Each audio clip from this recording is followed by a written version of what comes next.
Assalamualaikum warahmatullahi wabarakatuh. Hari ini kita berjumpa dengan Bapak Ustadz kita. Assalamualaikum Bapak Ustadz Arif. Waalaikumsalam warahmatullahi wabarakatuh. Nih sekarang ini antara mama dengan anak ya, bukan antara pembawa acara dengan Ustadz. Mama mau bicara sama abang nih, bertanya nih, karena betapa banyaknya orang-orang yang tidak tahu tentang ilmu fikih, khususnya tentang haid, darah nifas, atau bolehkah makan ketika junub. Banyak orang yang bertanya. Dan hari ini kita akan membahas tentang masalah haid atau nifas. Ini ada pertanyaan yang masuk kepada mama nih. Diterangkan dulu atau langsung pertanyaan? Langsung pertanyaan aja nih.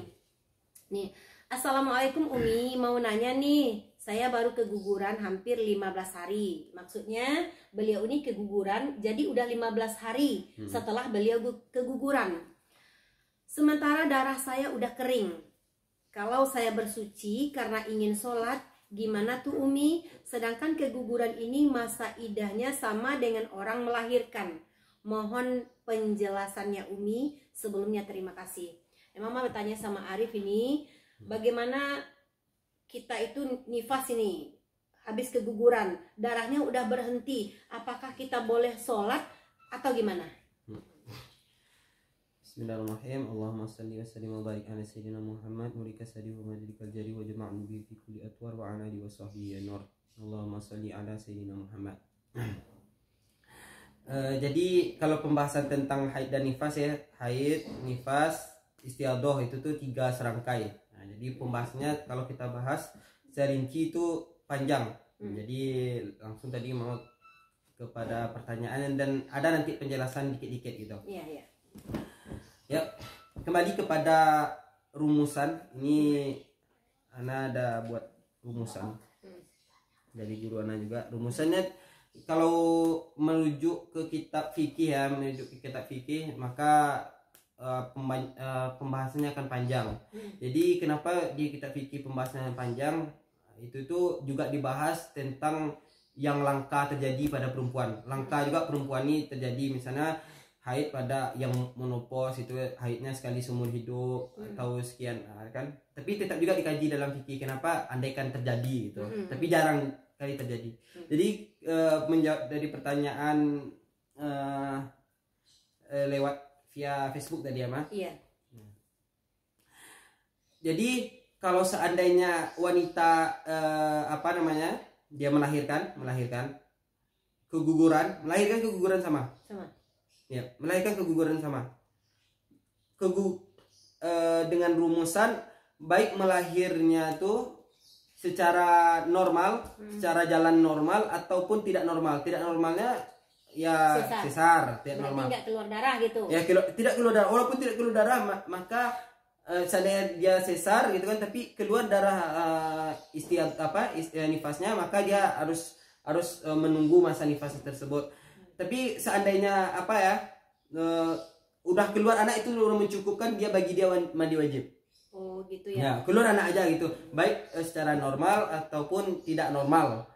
Jadi dalam kitab fikih disebutkan, seperti kitab Safinatun Najah disebutkan bahwa sedikitnya nifas itu lahzah itu setetes. Ada orang nifas setetes malahan lebih. Ada setetes. Ini lagi. Ya, lebih. Jadi yang tadi itu ya, Ma? Boleh nih. Jadi seandainya dia nifas, dia menunggu masa nifasnya 40 hari maksimal, dan dia boleh memilih 40 hari atau 60 hari. Boleh milih dari 40 hari atau 60 hari. Seandainya dia melahirkan nifas 15 hari berhentinya, ya 15 hari mandi wajib lagi. Seandainya berhentinya sehari itu nifasnya, maka mandi wajib setelah itu. Jadi setelah itu tuh mandi wajib kan, rupanya berhenti selama 15 hari. Misalnya dia sekarang nifas 15 hari kemudian keluar darah lagi. Itu nifas atau tidak? Itu dinyatakan nifas, walaupun itu dinyatakan haid lagi. Ya, soalnya kembali lagi kepada rumusan haid. Haid adalah sesuatu darah yang keluar melalui jalan atau melalui suci 15 hari. Kan dia melalui suci 15 hari, berarti keluar darah, berarti itu dinamakan haid. bukan nifas lagi. Jadi Maka dia mandi wajib. kebanyakan ada juga orang yang ngambil nih, misalnya dia sudah melahirkan, pendapat dia 40 hari dia itu nifas, dia tidak sholat selama 40 hari, padahal darahnya tidak keluar lagi, tapi dia berpatokan nifas itu selama 40 hari gitu. Jadi apa ya, banyak di kalangan masyarakat kita sekarang ini salah apa mah, salah persepsi. Ya, salah persepsi. Kenapa? Oh, 40 hari kita nifas. Jadi apa namanya, 5 hari keluar darah, 5 hari enggak lagi, 5 hari keluar darah lagi. Nah, terus berhenti dia lagi. Hanya 20 hari aja dia nifas contohnya kan. Masih juga ditunggunya sampai 40 hari, enggak sholat dia selama 40 hari itu. Iya, ada juga tuh. Iya, enggak sholat dia selama 40 itu suatu ke apa ya? Kekeliruan kita. Jadi tobat dan dia harus mengganti sholatnya. Semampu dia, enggak wajib dia apa harus sehari itu ganti 40 hari itu enggak. Sebab mampu dia, misalnya diduganya aja, diduga tuh harus dicatat, kalau dugaannya salah gimana? Dugaan bisa jadi salah, bisa jadi benar. Yang penting kita berusaha untuk menduga. Oh, berarti saya 5 waktu sholat, 5 dikali 40, 200 kan? Gantilah. Iya ganti sholat tuh. Udah dihitung-hitungnya ada. Yang dihitung inilah yang dipikirkan, jangan dipikirkan di otak lagi. Itu jadi diganti. Nah, jadi gitu. Yang tertinggalnya. Ini ada lagi pertanyaan ini. Pertanyaan dari Ibu Fulan bin Fulan. Tanyanya gini.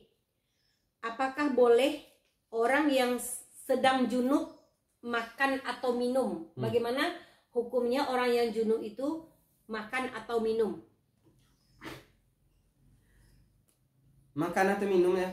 Kalau kita lihat dari hukum asalnya itu makruh ya. Beda ya. Kalau laki-laki sama perempuan, kalau perempuan apa? Nggak mungkin dia semasa dia apa tuh berhadas besar tuh nggak pakai makannya. Oh, nggak pakai makan ya. Nanti dia hadas besar. 7 minggu berhadas besar. Nggak mungkin 7 minggu pula dia. Nggak, maksudnya junub nih, junub. Oh, junub laki-laki ya. Junub nih, misalnya orang itu junubnya jam 9 malam. Nih. Kemudian dia haus atau lapar jam 11 malam. Apakah boleh dia makan atau minum? Oh ya, ini kekeliruan kita ya. Ya seandainya gimana? Tersedak nih gimana? Tersedak lapar gimana? Nggak mungkin nggak makan kan? Nggak mungkin makan. Mandi jam 12 malam nanti sakit. Ya, ini kekeliruan kita juga. Bahwasanya tidak wajib saat kita mandi wajib atau mensucikan hadas yang besar dari tubuh kita tuh ada beberapa tempat sebaik-baiknya disegerakan. Yang kedua, diwajibkan ini segerakan ini sunnah ya, bukan wajib. Bukan berarti udah keluar hadas besar langsung mandi wajib, enggak. Yang bagi laki-laki ya. Dan dia mandi wajib itu di saat dia tuh melakukan sesuatu yang wajib suci. Seandainya dia melakukan sholat, ya wajib di saat itu dia mandi. Jadi gitu. Dia sunnah disegerakan. Sampai di suatu riwayat dikatakan, karena Rasulullah sallallahu alaihi wasallam fil lail wa junubun faqasala farjihi lis-salati. Dari Aisyah bahwasanya Rasulullah sallallahu alaihi wasallam pernah melakukan ya. Ini riwayat Aisyah ya, pernah melakukan waktu itu Rasulullah sama Aisyah ini lagi berjumbu. Jadi dia kan berhadas besar. Jadi Rasulullah nggak mandi langsung. Kalau mandi langsung yang dingin waktu itu. Ya kan, dingin waktu itu. Walaupun nggak dingin pun dia nak wajib juga malam tuh ya. Itu jadi jangan takut harus kalau malam berarti harus mandi wajib juga. Enggak. Sebelum subuh, waktu dia mau sebelum subuh ya, dia harus melakukan mandi wajib tersebut. Jadi di saat itu tuh lah boleh dia terserah dia makan. Kalau seandainya waktu malam dia lapar ya dia makan. Seandainya dia haus dia minum. Jadi nggak wajib setelah dia mandi wajib baru dia boleh minum, enggak. Itu kekeluaran kita. Maka Rasulullah itu membasuh kemaluan beliau, langsung beruduk seperti uduknya sholat. Kalau ya ini kayak kalau laki-laki seandainya dia junub boleh dia beruduk. Kalau perempuan beda. Kalau perempuan haid maka dia tidak boleh beruduk. Maka itu adalah termasuk hal yang malahan sampai ulama mengatakan itu haram, bermain-main dalam ibadah. Masa lo dia dia masih masa haid sebulan tuh juga dia berduduk. Itu main-main dalam ibadah. Tapi kalau laki-laki beda, laki-laki langsung bisa mandi wajib gitu. Gitu ya. Ini lagi. Misalnya bulan Ramadan atau dalam puasa sunat. Kita udah sahur ini jam 3. Terus kita junubnya jam 4 lewat sedikit lah. Kita belum puasa nih, bulan Ramadan. Puasa sunat kah itu atau puasa bulan Ramadan. Kemudian kita sahurnya jam 3 atau jam setengah 4. Setelah itu melakukan hubungan suami istri, junub ya. Sebelum apa? Sebelum sahur, sebelum sahur atau sesudah sahur. Sebelum subuh, sebelum masuk subuh ya. Kemudian tertidur atau main-main gimana. Terus datang panggilan azan. Allahu Akbar, Allahu Akbar. Terus dia kan belum mandi wajib. Apakah sah puasanya ketika mandi wajibnya selesai orang azan subuh gitu? Kita senggol dikit fikih puasa ini keluar dari yang tadi ya dikit. Ya, tapi nanti menuju ke sana. Boleh. Ya. Pertama itu kalau kita berpuasa tuh harus kita berniat dulu. Berniat dulu. Gimana rupanya niat. Seperti Imam Malik boleh memperkenankan Imam Malik mengatakan bahwasanya kita tuh berniat puasa tuh sekali aja wajibnya. Dalam sebulan tuh sekali wajib. Imam Malik mengatakan bahwa khilafiyah ulama kita harus berlapang dada. Dan Imam Syafi'i mengatakan harus wajib diperbarui terus ya hari.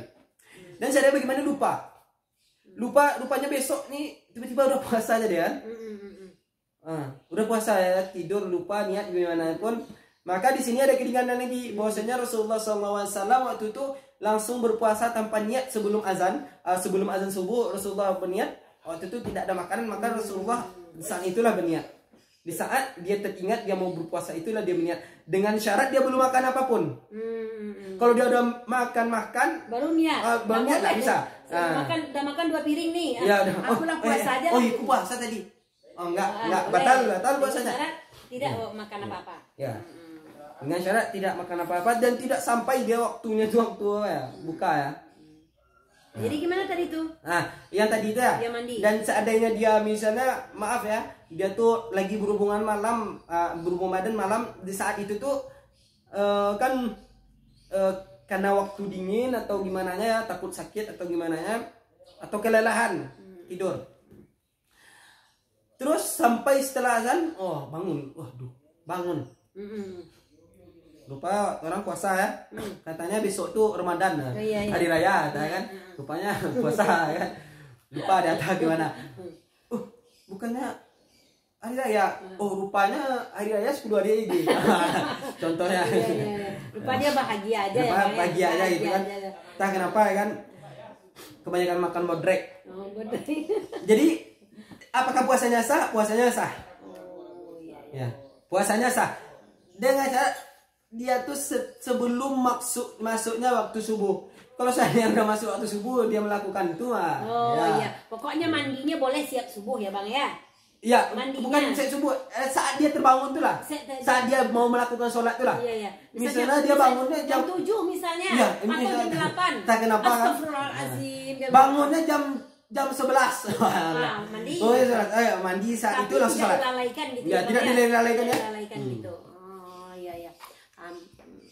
Jadi itulah tentang masalah fikih kita berbicara dengan ya ini kalau ada waktu lain kita akan menjelaskan masalah nifas itu ada 7 macam nifas, 7 macam wanita dengan sifat-sifat haidnya. Dan setelah itu kita masuk kepada istihadah. Istihadah ini adalah darah kotor, tapi boleh kita juga tapi kita suci di masa itu. Darahnya aja yang kotornya. Kita boleh sholat. Jadi gitu. Kita boleh sholat saat istihadah. Terus bisa itulah masuk nanti kepada nifas. Ini pembahasannya panjang. Begitu. Jadi kita hadirkan fikih ya yang singkat-singkat aja untuk memahamkan orang-orang awam. Ya cukup aja kalau yang perempuan ini tidak perlu banyak fikih. Fikih zakat. Orang kalau mau berzakat dia wajib dia belajar fikih zakat tuh di saat dia memenuhi kriteria wajib zakat dia, waktu itulah dia belajar zakat, fikih zakat. Jadi kalau dia belum belum wajib dia mempelajari fikih zakat. Tapi kalau dia pelajarinya maka itu jatuh kepada kesunahan. Kalau bagi perempuan cukup aja lah 3 ini aja. Fikih haid, nifas, istihadhah. 3 itu aja, itu yang diperdalami. Nah, itu dia perdalami. Fikih untuk diri dia sendiri ya. Jadi alhamdulillahirabbil alamin, itu udah jelas bagi kita tentang darah nifas, darah haid. Jadi apabila kita melahirkan atau keguguran, udah berhenti darahnya, kita boleh mandi dan kita boleh sholat. Begitu ya Ustadz ya. Ya, terima kasih banyak. Nanti kita berbincang-bincang lagi dengan tema yang lain ya Ustadz. Ya, kalau seandainya ada pertanyaan maka ditanya aja di kolom komentar. Boleh subscribe nanti Kalau ya. bisa kalau bisa bertanya, nanti ada pertanyaannya yang bagus, nanti kan kita bikin lagi video yang kayak gini. Ya, jangan lupa di subscribe ya. Subscribe ya. Ini siapa yang tadi yang bertanya, coba lah. Apa kan? Ya. Nah, nih, itulah pertanyaan dari Facebook yang bernama Ibu Susi ya, Ibu Susi ya. Dan kawan-kawan. Dan kawan-kawan. Ya Bu Susi, ini pertanyaan dari Bu Susi. Terima kasih banyak bagi yang ingin bertanya seputar tentang fikih atau agama. Insya Allah kita akan menggali di sini. Kalau kita tidak tahu caranya atau gimana, kita akan membuka buku fikihnya ya Pak Ustadz ya. Nah, terima kasih banyak. Assalamualaikum warahmatullahi wabarakatuh.